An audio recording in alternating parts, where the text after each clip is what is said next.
الحمد لله رب العالمين وصلى الله وسلم وبارك على نبينا محمد وعلى آله وأصحابه أجمعين وأشهد أن لا إله إلا الله وحده لا شريك له وأشهد أن محمدا عبده ورسوله أما بعد فهذا اليوم هو اليوم التاسع من شهر رجب من عام 1434. Aujourd'hui, Inch'Allah Ta'ala, nous sommes le 19 mai 2013 بعد صلاة العصر وندخل في الدرس الخامس بإذن الله تعالى من كتاب شمائل النبي صلى الله عليه وسلم للإمام الترمذي رحمه الله. On va entrer aujourd'hui, Inch'Allah, dans le 5e cours de l'étude du livre Les qualités sublimes du prophète Mohammed sallallahu alayhi wa sallam. Hier, on s'est arrêté dans le chapitre concernant la coiffure du prophète Mohammed sallallahu alayhi wa sallam. توقفنا في باب ترجل النبي صلى الله عليه وسلم. Et on a lu certains hadiths. On a appris que le prophète sallallahu alayhi wa sallam parfois laissait ses épouses le peigner et parfois lui-même le faisait. On a appris aussi que le prophète sallallahu alayhi wa sallam aimait commencer par la droite dans tout ce qu'il faisait, notamment les ablutions. كان يبدأ باليمين عند الوضوء, quand il faisait les ablutions. في ترجله, quand il se coiffait alayhi salatu wassalam, il commençait par le côté droit de sa tête alayhi salatu wassalam. وفي انتعاله إذا انتعل, quand il mettait ses chaussures, il commençait par le pied droit. Et l'imam al-Bukhari rahimahullah a rapporté le même hadith avec une ziyada, avec un rajout, wa fi sha'nihi kulli, et dans tout ce qu'il faisait alayhi salatu wassalam. Wa nahnu ra'ayna anna al-maqsoud bi sha'nihi kulli min al-umur al-karima, et nous avons vu que ce qui est voulu dans tout ce qu'il faisait, c'est les choses bonnes et pures et propres. أما عند الأمور التي ليست كريمة كالتنظيف وغيرها أو غيره فإنه كان يستعمل الشمال عليه الصلاة والسلام. Quant aux choses impures, comme le fait de se purifier, et il utilisait la gauche, comme quand il accomplissait ses besoins عليه الصلاة والسلام. Le hadith d'aujourd'hui, Inch'Allah, عن عبد الله بن مغفل رضي الله عنه قال: نهى رسول الله صلى الله عليه وسلم عن الترجل إلا غبا. أي كان النبي عليه الصلاة والسلام ينهى المؤمنين أن يترجلوا ويتمشطوا كل يوم على وجه الاستمرار. كان ينهى عن ذلك إلا غبا, يعني أحيانا يوم يترجل ويوم آخر لا يترجل واليوم الثالث يترجل وهكذا. Donc ce hadith, le compagnon Abdullah ibn Mughaffal radiyallahu anhu nous dit: le messager d'Allah sallallahu alayhi wa sallam a défendu de se peigner en permanence. C'est-à-dire que il nous a interdit de passer notre temps à se coiffer. Car on a vu que le prophète sallallahu alayhi wa sallam kana mutawassitan fi jami' al-umur, était de juste milieu dans tout ce qu'il faisait. Et parmi les choses dans lesquelles il était dans le juste milieu, le fait de se coiffer alayhi salatu wa salam. On a vu au début de ce chapitre que il nous a enseigné qu'il ne faut pas se laisser aller comme certains le pensent et ne jamais se coiffer, et il ne faut pas non plus tomber dans l'extrême qui est que la personne passe son temps à se coiffer. Au contraire, des fois la personne se coiffe, s'embellit, et des fois elle laisse ses cheveux normalement, elle les laisse comme ils sont, sauf que si ses cheveux s'en mêlent les uns dans les autres et que cela forme une mauvaise apparence sur la personne, à ce moment-là, la personne, il lui est demandé de s'arranger. Comme on a vu le hadith rapporté par l'imam Abu Daoud, rahimahullah, dans lequel le prophète sallallahu alayhi wa sallam est parti visiter les Sahaba dans la maison de Jabir ibn Samura radiyallahu anhu, ou Jabir ibn Abdullah. Et quand il est rentré chez eux, il a vu un homme qui était complètement décoiffé. Faqal, il a dit: Ama yajidu hadha ma'an yusakkinu bihi sha'rah. Celui-ci n'a-t-il pas trouvé un peu d'eau pour arranger ses cheveux? Ensuite, il a regardé et il a vu une autre personne avec les vêtements sales. Et il a dit: Ama kana yajidu hadha ma'an yaghsilu bihi thawbah. Et celui-là n'a-t-il pas trouvé de l'eau pour nettoyer son vêtement? Donc, le prophète alayhi salatu wa salam nous apprend qu'on doit être propre. Mais cela ne veut pas dire qu'on doit passer notre temps devant le miroir comme le font beaucoup de gens, malheureusement. Et c'est pour ça qu'ici, le compagnon nous rapporte que le prophète sallallahu alayhi wa sallam nous a interdit de se coiffer en permanence, c'est-à-dire tout le temps, chaque instant, de prendre soin de ses cheveux sans arrêt. Ce n'est pas de la guidée du prophète alayhi salatu wa salam. Une question se pose: est-ce que le prophète sallallahu alayhi wa sallam a aussi interdit aux femmes de se coiffer en permanence? هل نهى النبي صلى الله عليه وسلم النساء عن الترجل كذلك إلا غبا يعني إلا أحيانا؟ الجواب لا. المخاطبون بهذا هم الرجال. Ceux qui sont pris en compte par cet ordre sont les hommes. Quant aux femmes, المرأة مطالبة بأن تتزين لزوجها. Il est demandé à la femme de s'embellir pour son mari. Le prophète sallallahu alayhi wa sallam a dit au sujet de la femme pieuse: Allati idha nadarta ilayha sarratka. Celle qui, lorsque tu la regardes, elle te rend heureux. Et les savants ont tiré de ce hadith qu'elle rend son mari heureux parce qu'elle s'embellit.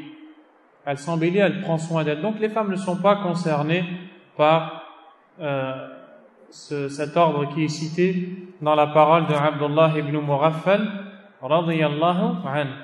Une autre question se pose, et c'est une question qui est posée par beaucoup de gens. Hal italatu sha'r min as-sunnah? Est-ce que le fait de laisser ses cheveux s'allonger et les laisser pousser fait partie de la sunnah? نحن رأينا في هذا الباب أن النبي عليه الصلاة والسلام الأصل في شعره الجمة، والجمة هو الشعر الذي يضرب المنكبين. Nous avons vu à travers ces hadiths qu'à la base le prophète sallallahu alayhi wa sallam laissait pousser ses cheveux jusqu'aux épaules. Et cette coupe de cheveux en arabe s'appelle al-jumma. Est-ce que cela veut dire que ça fait partie de la sunna de laisser pousser ses cheveux jusqu'aux épaules ou non? Le Cheikh Abd al-Razzaq al-Abbad hafidhahullah dit que cela ne veut pas dire que ça fait partie de la sunna de laisser pousser les cheveux jusqu'aux épaules. Ensuite, il dit, car le prophète sallallahu alayhi wa sallam faisait ça à son époque, car les gens, le milieu dans lequel il vivait, les gens qui étaient dans ce milieu avaient cette coupe. C'était une chose connue. كان هذا من عادة القوم ومن العرف عندهم. Une chose connue parmi les habitudes de ce peuple. لكن إذا كنا في قوم ليس هذا من عادتهم. Et si on se retrouve dans un peuple où cela ne fait pas partie de ses coutumes ou de ses habitudes, ce n'est pas demandé de le faire. Puis le Cheikh Abd al-Razzaq hafidhahullah a cité la réponse de Cheikh Al-Uthaymin rahimahullah ta'ala. فقد سئل عن هذا هل إطالة الشعر من السنة أم لا. Le Cheikh a été interrogé concernant les cheveux. Est-ce que le fait de les laisser pousser et de laisser s'allonger fait partie de la sunna ou pas? قال رحمه الله, le Cheikh a dit لا. الجواب لا ليس من السنة. La réponse non, cela ne fait pas partie de la sunna. Pourquoi? لماذا؟ قال لأن النبي صلى الله عليه وسلم اتخذه حيث إن الناس في ذلك الوقت يتخذونه. car le prophète sallallahu alayhi wa sallam a fait cette coupe, car le milieu dans lequel il vivait, les gens qui étaient dans ce milieu laissaient cette coupe de cheveux. Il dit وَلِهَذَا لَمَّا رَأَى صَبِيًّا قَدْ حَلَقَ بَعْضَ رَأْسِهِ قَالَ احْلِقْهُ كُلَّهُ أو اتركه كُلَّهُ ولو كان الشعر مما ينبغي اتخاذه لقال أبقيه. وفي هذا فقه هذا الشيخ وفهمه السديد. Et on voit la bonne compréhension de Cheikh Al-Uthaymin rahimahullah qui dit, la preuve en est que lorsque le prophète sallallahu alayhi wa sallam a vu un jeune garçon qui s'était rasé une partie de la tête, un dégradé comme on appelle ça en français, il s'était rasé une partie de la tête, le prophète alayhi salatu wa sallam a dit à ce jeune, rase toute ta tête ou laisse pousser tous les cheveux. Cheikh Al-Uthaymin dit, si cela faisait partie de la sunna de les laisser pousser, il ne leur aurait pas dit rase toute ta tête ou laisse pousser les cheveux, il lui aurait dit laisse pousser tes cheveux. Ce qui montre que ce n'est pas de la sunna de le faire. Il dit فَعَلَى هَذَا فَنَقُولُ اتِّخَاذُ الشَّعْرِ لَيْسَ مِنَ السُّنَّةِ. Et Cheikh Uthaymin rahimahullah conclut en disant, à partir de là nous disons que laisser pousser et allonger les cheveux ne fait pas partie de la sunna. لكن إن كان الناس يعتادونه ذلك فليفعل. Mais s'il est dans un milieu où les gens le font, alors qu'il le fasse. Pourquoi? لأن من هدي النبي صلى الله عليه وسلم عدم مخالفة القوم الذي يعيش معهم إلا إذا كانوا في معصية. Le prophète alayhi salatu wassalam nous a enseigné de ne pas se différencier des gens dans les vêtements et dans l'apparence, les gens avec lesquels on vit, c'est-à-dire parmi les musulmans. Lorsque tu vis dans un pays parmi les pays des musulmans, il est demandé religieusement que tu aies à peu près les mêmes vêtements qu'eux et la même tenue que les gens. Et tu ne dois pas te différencier du peuple duquel tu vis, s'ils sont musulmans et si leurs habits respectent les règles religieuses, à savoir, ils ne sont pas des vêtements entièrement rouges, ou ils ne sont pas serrés ou transparents de sorte qu'on ne voit pas la awra, ou bien pour les hommes qu'ils ne tombent pas au-dessus des chevilles. Et si toutes ces conditions sont respectées, il est demandé aux musulmans, quand ils se trouvent avec des musulmans, de ne pas se différencier d'eux. C'est pour ça que le Cheikh rahimahullah ici dit que s'il est avec des gens qui ont l'habitude de le faire, il n'y a pas de mal à ce qu'il le fasse. Et le Cheikh Abd al-Razzaq hafidahullah al-Abbad dit Al-amru fi hadha wasi'. L'affaire est vaste. Celui qui veut laisser pousser, tant qu'il ne croit pas que c'est une sunnah, il n'y a pas de problème à ce qu'il le fasse.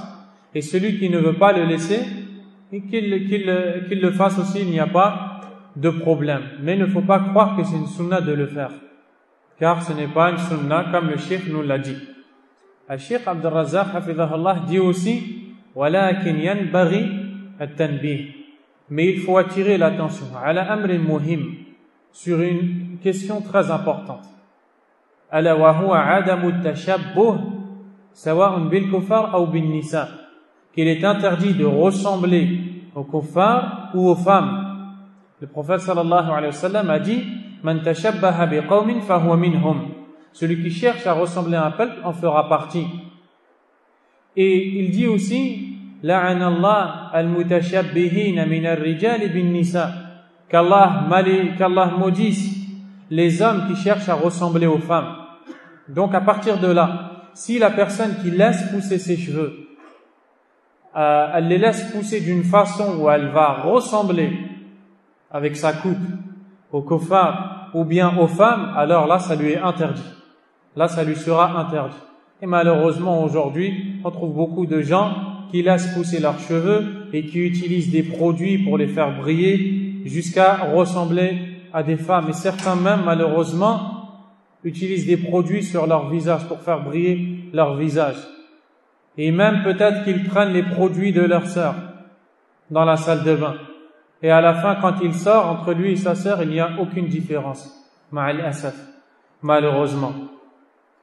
هذا ما يتعلق بترجل النبي صلى الله عليه وسلم.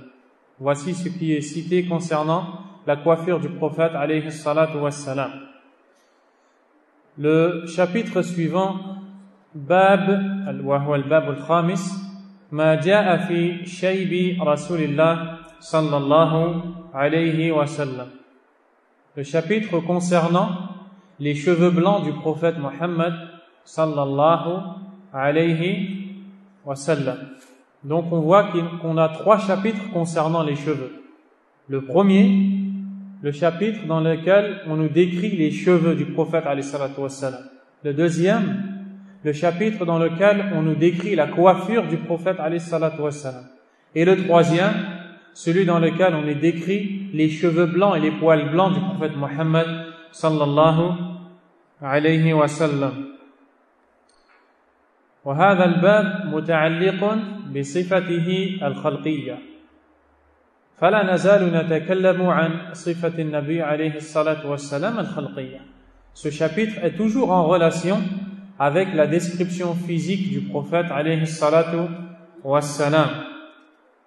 والشيب هو تحول لون الشعر من السواد إلى البياض. Ce qu'on appelle al-shayb dans la langue arabe, c'est le changement de la couleur des cheveux. C'est-à-dire que les cheveux vont passer de leur couleur initiale, à savoir le cheveu noir ou bien blond ou bien roux, vers la couleur blanche, al-shayb. Et on va voir dans ce hadith plusieurs choses concernant les cheveux blancs du prophète sallallahu alayhi wa sallam. Al-maqsoud min hadha al-bab, ce qui est voulu par ce chapitre, هل وجد فيه شعر أبيض؟ A-t-il eu des cheveux blancs? عليه الصلاة والسلام. وإن وجد فما مقداره؟ Et s'il a eu des cheveux blancs, combien il en a eu? À quel point il en a eu? عليه الصلاة والسلام. Car nous allons voir que les compagnons nous ont donné le nombre exact de cheveux blancs du prophète sallallahu alayhi wa sallam. كان شيبه عليه الصلاة والسلام يسيرا. Nous allons voir que les poils blancs du prophète عليه الصلاة والسلام étaient très peu. Il n'en avait pas beaucoup. عليه الصلاة والسلام. Et certains compagnons les ont comptés. بعض الصحابة عدوا شعر النبي عليه الصلاة والسلام البيضاء أو الأبيض. Ils ont compté les cheveux blancs du prophète sallallahu alayhi wa sallam. وقالوا بأن شيبه عليه الصلاة والسلام كان في 3 مواضع. Ils ont dit que les poils blancs du prophète sallallahu alayhi wa sallam se trouvaient dans 3 endroits. Le premier, الموضع الأول ما يقال عنه العنفقة. العنفقة هو الشعر النابت بين الشفة السفلى والذقن.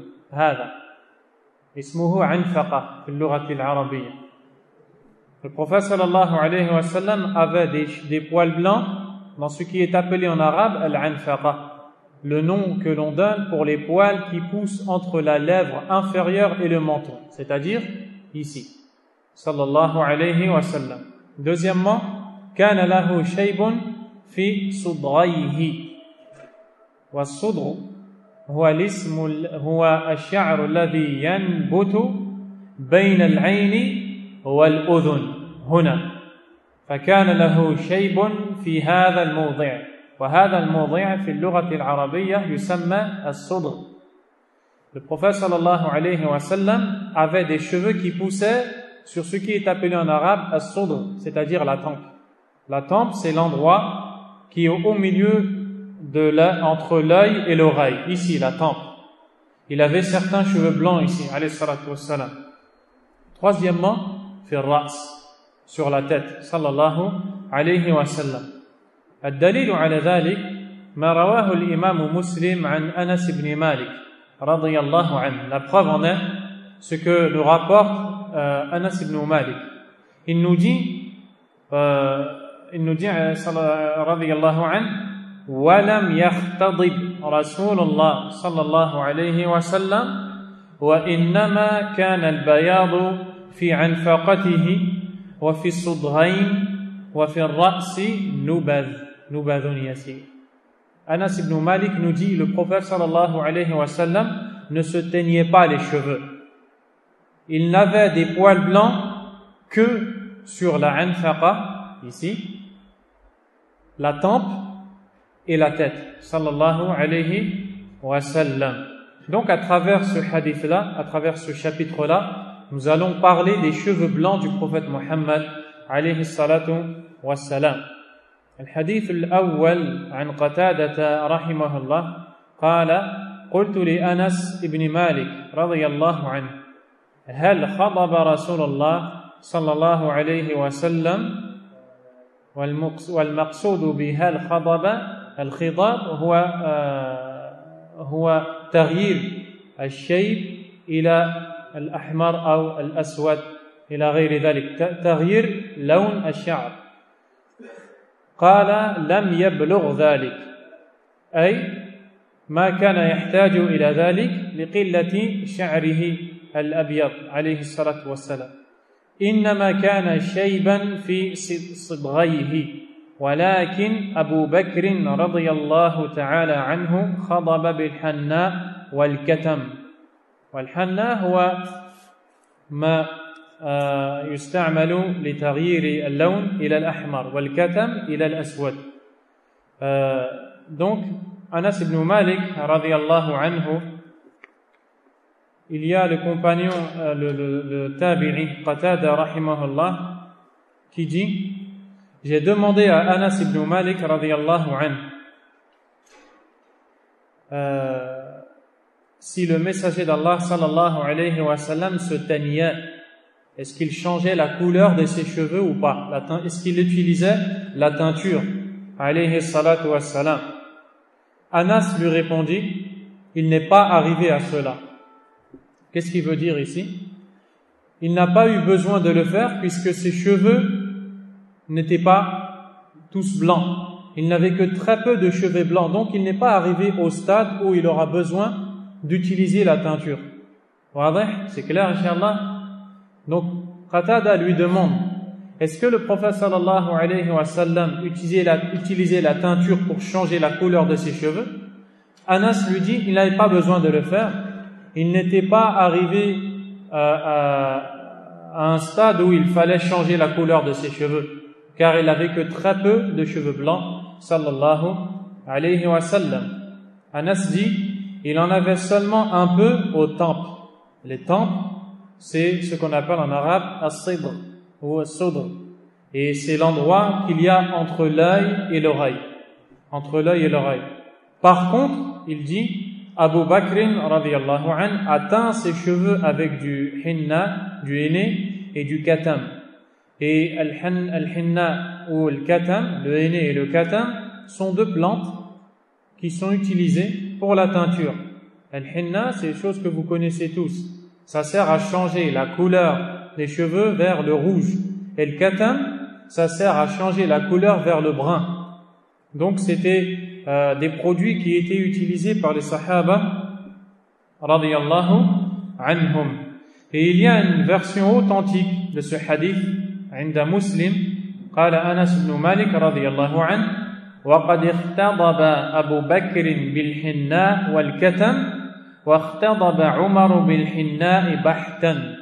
Anas nous dit, dans la version que l'imam Muslim nous rapporte, il dit que Abu Bakr radiyallahu anhu utilisait la teinture avec al-hinna et le katam, c'est-à-dire qu'il mélangeait.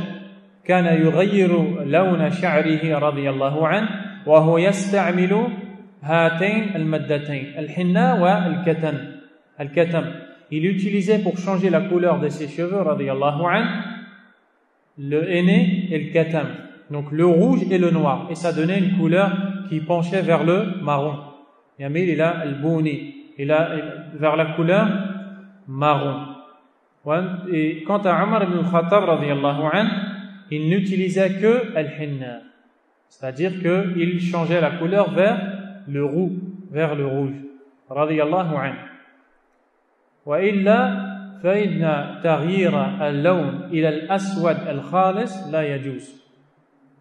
Lawn al-sha'r, le fait de teindre les cheveux pour leur donner une couleur noire est interdit en islam. Il est permis de se teindre les cheveux, mais pas de la couleur noire. Et ici, Abu Bakr utilise le hinna ou le katam. Il mélangeait les deux. Et ça donnait à la fin une couleur qui n'était pas la couleur noire. Radiyallahu anhu. ولكن سنرى أن الصحابة رضي الله عنهم اختلفوا هل اختضب النبي عليه الصلاة والسلام أم لا. Mais plus loin, nous allons voir que les compagnons du prophète عليه الصلاة والسلام eux-mêmes ont divergé. Est-ce que le prophète sallallahu alayhi wa sallam a utilisé la teinture ou pas? Et nous allons voir plusieurs paroles dans les hadiths qui vont venir, insha'Allah ta'ala. Amma Anas ibn Malik, quant à Anas ibn Malik radiyallahu anhu, كان يرى أن النبي صلى الله عليه وسلم لم يستعمل الخضاب أي ما غير لون شعره عليه الصلاة والسلام. Quant à Anas ibn Malik, son avis c'est de dire que le prophète sallallahu alayhi wa sallam n'utilisait pas la teinture, il ne se teignait pas les cheveux. Alayhi salatu wa salam, kama nara fi hadha al-hadith, comme on voit ici. Qatada lui dit, hal khadaba Rasulullah, hal baddala lawna sha'ri, est-ce que le prophète sallallahu alayhi wa sallam se teignait? Il répond, qala lam yablugh dhalik, il n'a pas atteint ce stade. Il n'a pas eu besoin de se teindre puisque ses cheveux blancs n'étaient que très peu. Donc ici Anas nous dit qu'il ne s'est pas teint les cheveux sallallahu alayhi wa sallam. Le hadith suivant, le hadith al-tali, wa huwa hadith Anas radiyallahu anhu, قال ما عددت في رأس رسول الله صلى الله عليه وسلم ولحيته إلا 14 شعرة بيضاء. Subhanallah. Anas ibn Malik nous dit, je n'ai compté sur la tête et la barbe de l'envoyé d'Allah sallallahu alayhi wa sallam que 14 cheveux et poils blancs. ماذا نستفيد من هذا? Qu'est-ce que tu tires de cette information?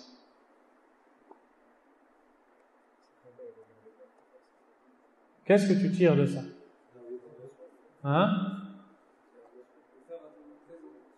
Sahaba radiyallahu anhum, les compagnons regardaient le prophète sallallahu alayhi wa sallam à un point où ils comptaient les poils blancs de sa tête et de sa barbe.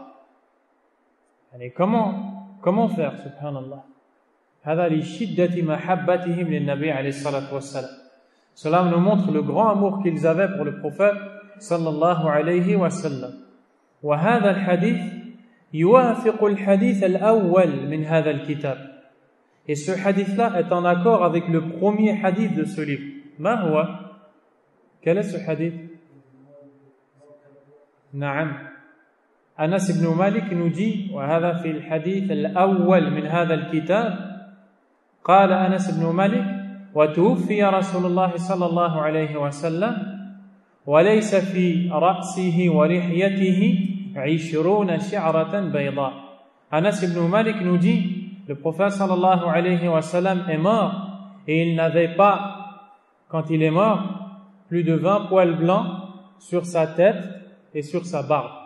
Al-maqsoud bi ra'si sha'ri, ay sha'r ra'si. Et quand on dit sa tête, on parle des cheveux de la tête. Donc, le prophète sallallahu alayhi wa sallam, quand il est mort, il n'avait pas sur sa tête et sa barbe 20 poils blancs. Ici, il nous dit bit-taqrib, à peu près. Amma huna bid-dabt. Quant à ici, avec précision, il nous dit 14 poils blancs sallallahu alayhi wa sallam. وهذا نستفيد من هذا أن شيب النبي عليه الصلاة والسلام كان يسيرا. Et on tire comme leçon ici que les poils blancs du prophète sallallahu alayhi wa sallam ils n'étaient pas nombreux. Il n'en avait pas beaucoup. Alayhi salatu wa salam. الحديث التالي, le hadith suivant. عن سماك بن حرب قال سمعت جابر بن سمرة رضي الله عنه وقد سئل عن شيب رسول الله صلى الله عليه وسلم فقال كان إذا دهن رأسه لم ير منه شيب وإذا لم يدهن رؤي منه شيء. Ici on va avoir une autre information concernant les poils blancs du prophète sallallahu alayhi wa sallam. Simak ibn Harb, un tabi'i, a dit: j'ai entendu Jabir ibn Samura, qui est un compagnon sahabi, qui a été interrogé, qui a répondre à une question sur les cheveux blancs du prophète sallallahu alayhi wa sallam. Quelqu'un lui a demandé comment étaient les cheveux blancs, les poils blancs du prophète sallallahu alayhi wa sallam. Jabir ibn Samura a répondu à cette personne qui lui a posé la question: lorsqu'il pommadait ses cheveux, il ne paraissait pas avoir de cheveux blancs. Lorsqu'il ne se pommadait pas, on en voyait quelques-uns. فكان النبي عليه الصلاة والسلام يدهن لحيته وشعره. Le prophète sallallahu alayhi wa sallam utilisait une sorte de pommade huileuse, une sorte d'huile, avec laquelle plutôt qu'il passait sur les poils de sa barbe et ceux de sa tête, alayhi salatu wassalam. Et quand il le faisait, on ne voyait plus ses poils blancs, alayhi salatu wassalam. Et à partir de là, certains savants ont dit: وَمِنْ هُنَا قَالَ بَعْضُ أَهْلِ الْعِلْمِ إن النبي عليه الصلاة والسلام لم يختضب وإنما كان يدهن رأسه وإذا ادهن أصبح شيبه لا يرى ولذلك قال بعض الصحابة أنه كان يخضب. C'est pour ça que certains savants ont dit que le prophète sallallahu alayhi wa sallam ne se teignait pas les cheveux. Mais la raison pour laquelle parfois on ne voyait plus ses cheveux blancs, c'est qu'il se pommadait les cheveux. Il passait un produit huileux sur sa tête et sa barbe. Et quand il passait ce produit sur ses poils, on ne voyait plus la blancheur du peu de poils blancs qu'il avait, alayhi salatu wassalam. Donc certains ont dit qu'en fait, il ne s'est pas teint les cheveux. Et ils disent, ces savants-là disent que ceux parmi les compagnons qui ont dit que le prophète sallallahu alayhi wa sallam se teignait les cheveux, en fait, ils parlaient du fait qu'il se pommadait les cheveux. Donc il ne se teignait pas les cheveux sallallahu alayhi wa sallam, que ce soit avec al-hinna ou avec al-katam, la couleur rouge ou avec la couleur brune, alayhi salatu wassalam. Et donc, on vient de voir la parole de certains savants, rahimahumullahu ta'ala. Donc nous allons voir un autre hadith. Le hadith suivant, selon Abdullah, عن عبد الله بن عمر رضي الله عنه قال: إنما كان شيب رسول الله صلى الله عليه وسلم نحوا من 20 شعرة بيضاء. Ici, Abdullah ibn Umar radiyallahu anhu va nous donner une information qui ressemble à celle de Anas ibn Malik radiyallahu anhu. Il nous dit, dans le 35e hadith, les cheveux blancs du messager d'Allah sallallahu alayhi wa sallam étaient au nombre d'environ une vingtaine. Donc, on tourne autour d'une vingtaine. Et on a vu que Anas ibn Malik nous a dit particulièrement 14. Ici, Abdullah ibn Umar radiyallahu anhu yuwafiqu Anas ibn Malik fil hadith al-awwal. Abdullah ibn Umar est en accord avec ce que nous a donné comme information Anas ibn Malik dans le premier hadith. Le premier hadith du kitab. وَلَيْسَ فِي رَأْسِهِ وَلِحْيَتِهِ 20 شَعْرَةً بَيْضَاء. Quand il nous dit qu'il n'y a pas sur sa tête et sa barbe 20 poils blancs. La même chose ici qui nous est dit par Abdullah ibn Umar radiyallahu anhuma. Le hadith suivant, عن عبد الله بن عباس رضي الله عنهما قال أبو بكر يا رسول الله قد شبت، أي يا رسول الله أصبح لون شعرك أبيض. قال النبي عليه الصلاة والسلام شيبتني هود والواقع والمرسلات وعما يتساءلون وإذا الشمس كورت. الله أكبر. سترون عندما سندرس هذا الحديث, on va étudier ce hadith-là, on va sortir avec beaucoup de leçons, incha'Allah ta'ala. Ici, Abdullah ibn Abbas وهو ابن عم رسول الله عليه الصلاة والسلام, qui est le cousin du prophète sallallahu alayhi wa sallam, nous dit que Abu Bakr radiyallahu anhu a dit: Ô messager d'Allah, ô messager d'Allah, tes cheveux ont blanchi. Donc Abu Bakr s'étonne parce que le prophète sallallahu alayhi wa sallam a les cheveux noirs, il n'a pas de cheveux blancs. Et un jour Abu Bakr a vu ses cheveux et il a vu des cheveux blancs. Il a dit: Ya Rasulallah, shibt, qad shibt, ô messager d'Allah, tes cheveux ont blanchi. Malladhi shayyabahu, quelle est la chose qui a blanchi ses cheveux? Alayhi salatu wassalam. Quelle est la chose qui a fait que ses cheveux sont devenus blancs? Qala alayhi salatu wassalam: shayyabatni Hud, yani surat Hud, wa surat al-waqi'ah, wal mursalat, wa amma yatasa'alun, wa idha ash-shamsu kuwirat.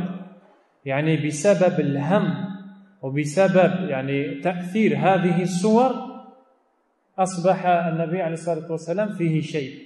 لماذا؟ لأن هذه الصور كلها تتكلم عن أهوال يوم القيامة، فكان عليه الصلاة والسلام يخاف وكان له شدة خوف، فلما خاف من أهوال يوم القيامة جاءه الشيء صلى الله عليه وسلم. Le prophète sallallahu alayhi wa sallam a répondu à Abu Bakr, il lui dit: Hud, al-waqi'a, al-mursalat, amma yatasa'aloun, et idha shamsu kuwirat, on fait blanchir mes cheveux, lui répondit-il. Subhanallah. Quelle est la chose qui a fait blanchir les cheveux du prophète alayhi salatu wassalam? La méditation du Coran. Particulièrement ces sourates-là. Les noms que l'on vient de lire sont des noms de sourates du Coran, des sourates. Pourquoi elles ont fait blanchir les cheveux du prophète alayhi salatu wassalam? Parce que dedans Allah tabaraka wa ta'ala nous parle des terreurs qui se produiront yawm al-qiyamah. Il nous parle des scènes qui arriveront le jour de la résurrection. Yawma yaqumu an-nasu li rabbil alamin, le jour où les gens se tiendront debout devant Allah subhanahu wa ta'ala. Fayanqasimuna ila qismayn, ahl as-sa'ada wa ahl ash-shaqawa. Ils se diviseront en deux, les gens bienheureux et les gens malheureux. Et dedans, Allah tabaraka wa ta'ala nous parle de l'enfer. Il nous parle du paradis. Il nous parle du jugement. Subhanahu wa ta'ala. ولما كان عليه الصلاة والسلام يتدبر القرآن أثر فيه حتى جاء الشيء في رأسه ولحيته. Et donc ici, on apprend la raison pour laquelle il a eu des cheveux blancs. Vous savez, c'est quoi? C'est la méditation du Coran. Particulièrement la méditation de ces passages du Coran dans lesquels Allah Azza wa Jal fait référence à ce qui se passera le jour du jugement dernier. Les scènes terribles et atroces qui vont avoir lieu quand on va rendre des comptes à Allah subhanahu wa ta'ala. ومن هنا نستفيد أهمية تدبر القرآن. Et à partir de là, on tire une leçon qui est l'importance de méditer le Coran. Allah subhanahu wa ta'ala anzala al-Qur'ana liyutadabbar. Allah a fait descendre le Coran pour qu'il soit médité. Qala ta'ala: Kitabun anzalnahu ilayka mubarakun limadha liyadabbaru ayatihi wa liyatadhakkara ulul albab. C'est un livre que nous avons fait descendre vers toi, béni, afin que ces versets soient médités et que les gens doués de raison se rappellent. فنسأل الله تعالى بأسمائه الحسنى وصفاته العلى أن يرزقنا تدبر القرآن. Et on demande à Allah par ses noms et ses attributs les plus beaux et parfaits qui nous donnent la méditation du Coran. Donc, ici on voit l'effet que la méditation du Coran peut avoir sur une personne. Et le Cheikh Abdul Razzaq al-Abbad hafidhahullah dit que celui qui médite le Coran, تدبر القرآن لا يأتي إلا بالخير في الإنسان. تدبر القرآن يصلح الإنسان ويصلح قلبه ويصلح حياته وأعماله. La méditation du Coran corrige la personne dans sa vie, corrige son cœur, corrige ses actions. Elle corrige tout. Allahumma waffiqna li tadabbur al-Qur'an. Qu'Allah nous aide à méditer son livre, subhanahu wa ta'ala. خلاف ما يكون عليه أكثر الناس مع الأسف.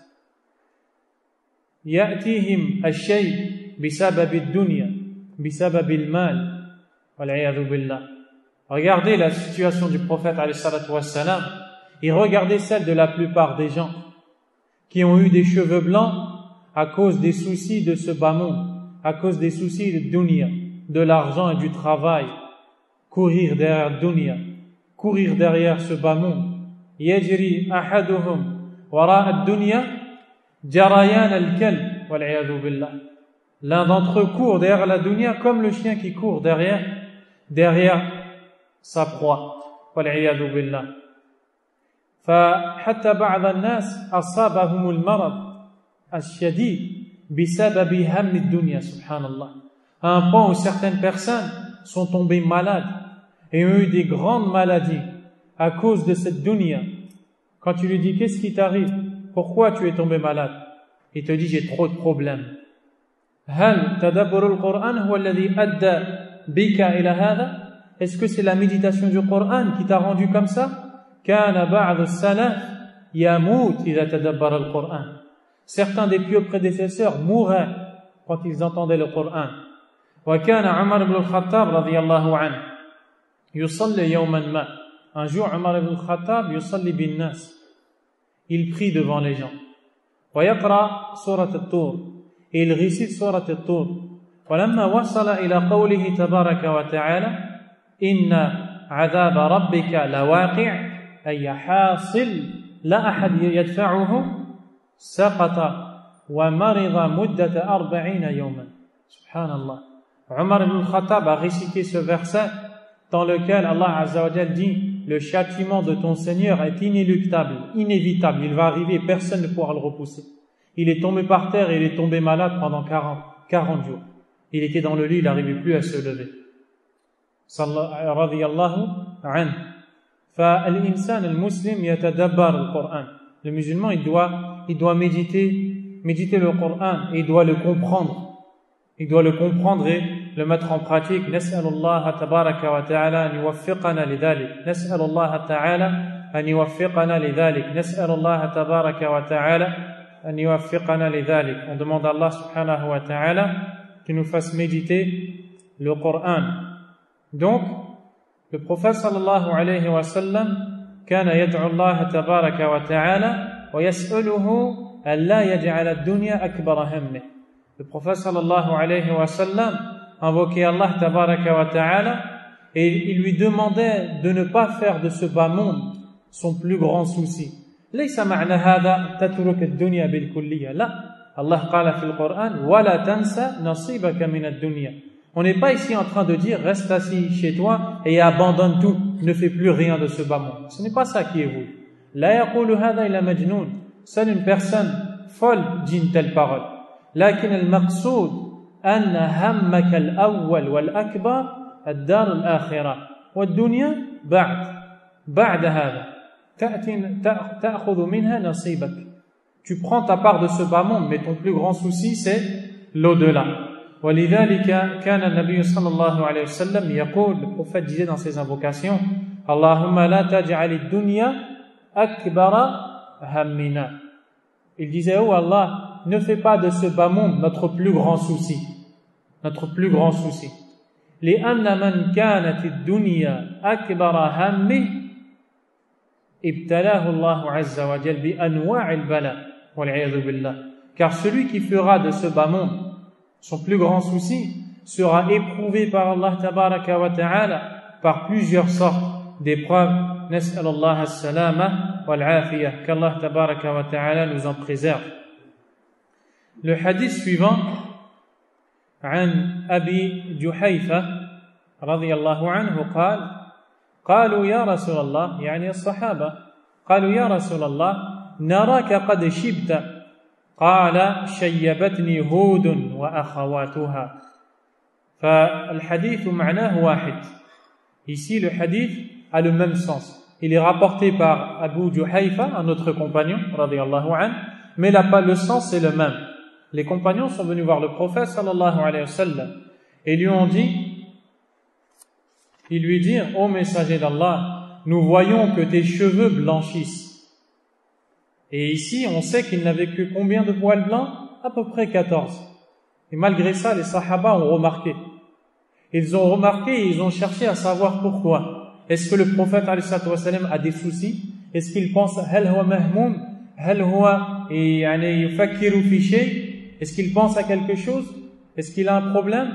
Ya Rasulallah, innaka naraka qad shib, ô messager d'Allah, nous voyons que tes cheveux blanchissent. Et le prophète sallallahu alayhi wa sallam a dit, Hud, et ces sourates sœurs ont fait blanchir mes cheveux.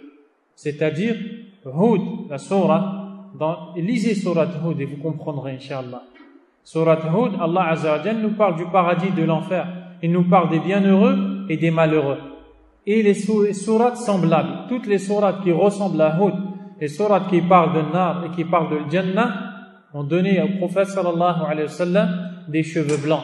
Alayhi salatu wassalam. فمعناه نفس معنى الحديث السابق. Donc le sens de ce hadith est le même que le sens du hadith précédent. الحديث التالي, le hadith suivant, عن أبي رمثة التيمي تيم الرباب رضي الله عنه. Donc un compagnon qui s'appelle Abu Rimtha رضي الله عنه قال أتيت النبي صلى الله عليه وسلم ومعي ابن لي قال فأريته فقلت لما رأيت هذا نبي الله صلى الله عليه وسلم وعليه ثوبان أخضران وله شعر قد علاه الشيب وشيبه أحمر صلى الله عليه وسلم. هذا الصحابي جاء إلى النبي عليه الصلاة والسلام لأول مرة يرى فيها النبي عليه الصلاة والسلام. Ce compagnon Abu Rimtha nous raconte la première fois qu'il est venu voir le prophète Mohammed sallallahu alayhi wa sallam. Et donc il nous dit, je me rendis auprès du prophète sallallahu alayhi wa sallam que je montrais à mon fils avec moi. C'est-à-dire qu'il est parti voir le prophète sallallahu alayhi wa sallam et il a pris avec lui son fils. Et c'était la première fois qu'il l'a vu, alayhi salatu wassalam. Et une leçon qu'on peut tirer ici, مما نستفيد من هذه الفقرة وهذا الجزء من الحديث أنه ينبغي للمسلم أن يصحب معه ولده في المجالس الطيبة في مجالس الذكر والعلم لأن هذا الصحابي أتى النبي عليه الصلاة والسلام مع ولده. Et on tire ici qu'il convient aux musulmans, lorsqu'il va dans des assises, que ce soit des assises de science ou de rappel, ou dans des endroits où il y a des gens pieux qui craignent Allah, où il y a le rappel d'Allah subhanahu wa ta'ala, qu'il vienne avec son fils et qu'il vienne avec son enfant.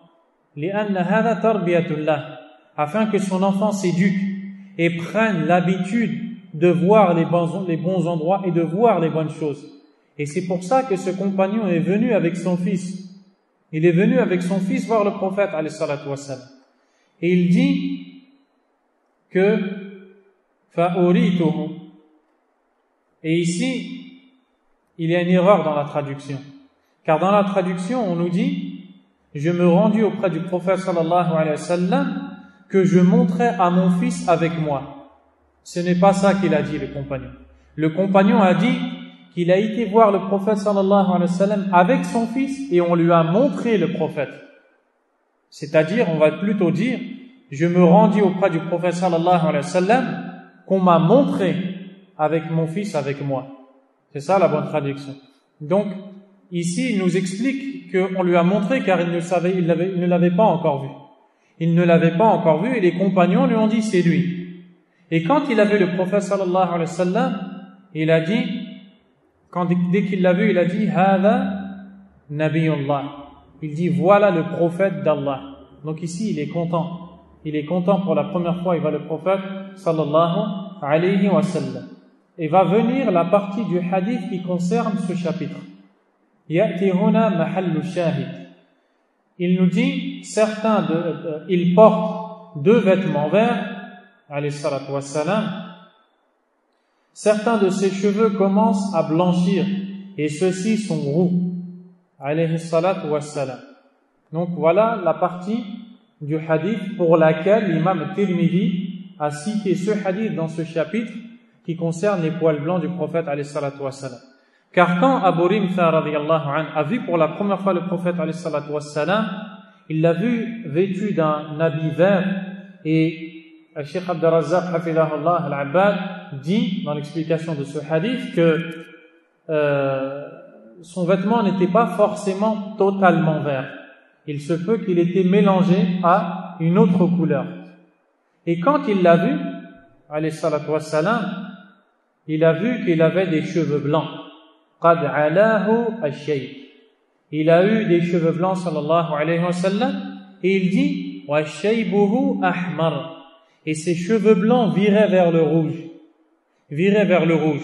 Certains disent car il les avait teints, et d'autres disent non, c'est parce qu'il mettait la pommade, et d'autres disent c'est parce qu'il mettait le parfum sur ses poils blancs. Et ça on va le voir incessamment sous peu, insha'Allah ta'ala. Le dernier hadith de ce chapitre, عن سماك بن حرب قيل لجابر بن سمرة أكان في رأس رسول الله صلى الله عليه وسلم شيب؟ قال لم يكن في رأس رسول الله صلى الله عليه وسلم شيب إلا شعرات في مفرق رأسه. Et ici, Simak ibn Harb, c'est un tabi'i, un très grand tabi'i, demande à Anas ibn Malik, à Jabir ibn Samura, qui est un compagnon, radiyallahu anhu, s'il y avait des cheveux blancs sur la tête du prophète sallallahu alayhi wa sallam. Il répondit, il n'y avait sur la tête du messager d'Allah sallallahu alayhi wa sallam que quelques cheveux blancs au niveau de la raie au milieu. Mafriq al-ra's. والمقصود من مفرق الرأس أي وسط الرأس. هذا هو مفرق الرأس. Ce qui est voulu par le mafriq, c'est le milieu de la tête. C'est pour ça qu'ici ça a été traduit par au niveau de la raie au milieu. Donc le prophète sallallahu alayhi wa sallam, on voit maintenant où étaient ses poils blancs sur sa tête. On sait qu'il a eu des poils blancs sur al-anfaqa, entre la lèvre inférieure et le menton, sur les tempes, et maintenant sur la tête, particulièrement au milieu de sa tête. Sallallahu alayhi wa sallam. Et le compagnon nous dit qu'il n'avait que quelques cheveux blancs au milieu de sa tête. Sallallahu alayhi wa sallam. Donc ici, voici ce qui a été cité par l'imam Tirmidhi rahimahullah concernant les cheveux blancs du prophète sallallahu alayhi wa sallam. ومن هنا نكون قد أنهينا هذا الباب. Et nous avons terminé ce chapitre. Babu Shaybi Rasulillah sallallahu alayhi wa sallam. Et nous allons entamer le 6e chapitre, bi'idhnillahi ta'ala. Le 6e chapitre, Al-Babu Sadis, Babu ma ja'a fi khidab Rasulillah sallallahu alayhi wa sallam. Le 6e chapitre, c'est le chapitre concernant la teinture du prophète sallallahu alayhi wa sallam. La teinture du prophète sallallahu alayhi wa sallam. Qu'est-ce qu'on vient d'apprendre dans le chapitre suivant? On vient d'apprendre qu'il ne se teignait pas les cheveux, alayhi salatu wa sallam. Et ici, on a un chapitre sur la teinture du prophète sallallahu alayhi wa sallam. مقصود الإمام العلامة الترمذي رحمه الله من هذا الباب بيان خلاف الصحابة في هذا. L'imam الترمذي رحمه الله a cité ce chapitre pour nous montrer la divergence des compagnons du prophète sallallahu alayhi wa sallam dans la question: est-ce que le prophète sallallahu alayhi wa sallam se teignait les cheveux ou non? Alayhi salatu wa salam. فهي مسألة عند الصحابة. C'est une question de divergence chez les compagnons. أشار الإمام ابن القيم رحمه الله. L'imam Ibn al-Qayyim dans son livre Zad al-Ma'ad, يعني هو كتاب في سيرة النبي عليه الصلاة والسلام, un de ses livres, les provisions du retour. C'est un livre dans la biographie du prophète sallallahu alayhi wa sallam. Dans certains passages de ce livre, il nous décrit le prophète alayhi salatu wassalam, et dans un passage, il nous dit que les compagnons radiyallahu anhum ikhtalafu fi khidab rasulillah, ay fi taghyiri lawn sha'rihi ila ghayr al-abyad, ila lawn akhar. Les compagnons ont divergé sur la teinture du prophète sallallahu alayhi wa sallam. Anas ibn Malik kana yara annahu lam yakhdib wa lam yakhtadib. Anas ibn Malik disait que le prophète ne se teignait pas les cheveux alayhi salatu wassalam. Wa min as-sahaba man kana yara annahu ikhtadaba alayhi salatu wassalam. Et certains parmi les compagnons voyaient que le prophète alayhi salatu wassalam se teignait les cheveux. Wa minhum Salama radiyallahu anha, as-sahabiyyatul jalila. Et parmi les compagnons, la femme Salama radiyallahu anha. ومنهم من حمل ذلك على الدهن. Et d'autres ont dit non, il ne se teignait pas, mais il se pommadait. Et quand il se pommadait et qu'il passait un produit huileux sur ses poils, on voyait plus la blancheur de ses quelques poils blancs, et certains pensaient qu'il se teignait, mais il ne se teignait pas. Et c'est ce que dit le Cheikh Abd al-Razzaq al-Abbad, hafidhahullah ta'ala. Le premier hadith de ce chapitre, الحديث الأول في هذا الباب وهو عن أبي رمثة كذلك, rapporté par le même compagnon, Abu Rimtha. Il dit أتيت النبي صلى الله عليه وسلم مع ابن لي. Il dit qu'il a été voir le prophète sallallahu alayhi wa sallam. Je me rendis avec mon fils auprès du messager d'Allah alayhi salatu wassalam. فقال ابنك هذا. Le prophète sallallahu alayhi wa sallam lui dit c'est ton fils? Donc il l'interroge, et le compagnon lui dit na'am ashhadu bihi, ay na'am huwa waladi huwa ibni wa ana ashhadu ala dhalik. Il dit oui, c'est mon fils et je témoigne, j'en suis témoin, j'affirme avec mon témoignage que c'est bel et bien mon fils. قال عليه الصلاة والسلام لا يجني عليك ولا تجني عليه قال ورأيت الشيب أحمر.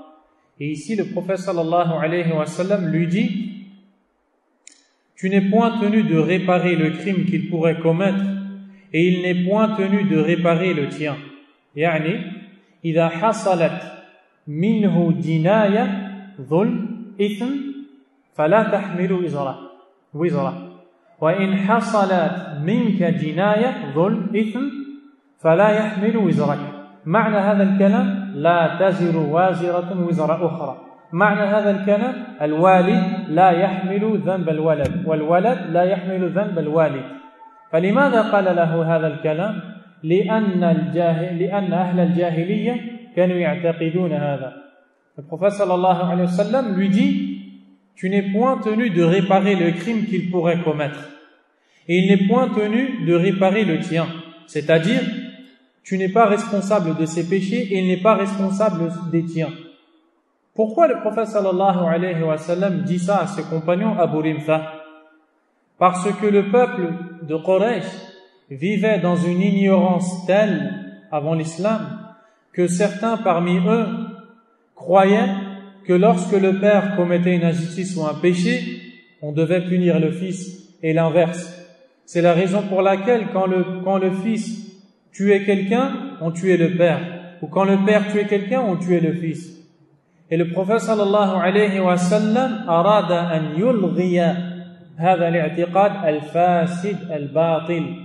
فقال له لا يجني عليك ولا تجني عليه لا تزر وازرة وزر أخرى.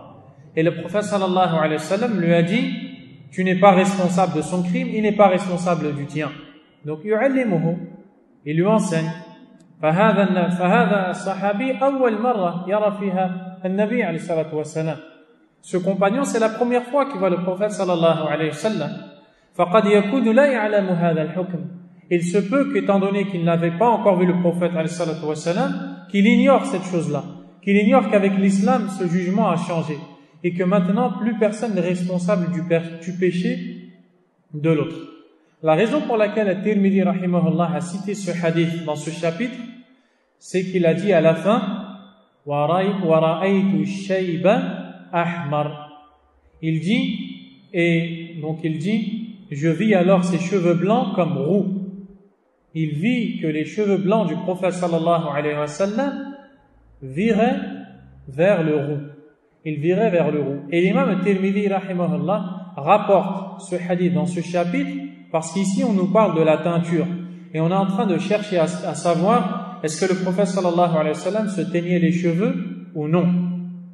Et on va s'arrêter ici incha'Allah ta'ala et on va continuer samedi prochain après العصر بإذن الله تبارك وتعالى وجزاكم الله خيرا على حسن استماعكم وصبركم وحضوركم والله تبارك وتعالى أعلم وصلى الله وسلم وبارك على نبينا محمد وعلى آله وصحبه أجمعين سبحانك اللهم وبحمدك أشهد أن لا إله إلا أنت أستغفرك وأتوب إليك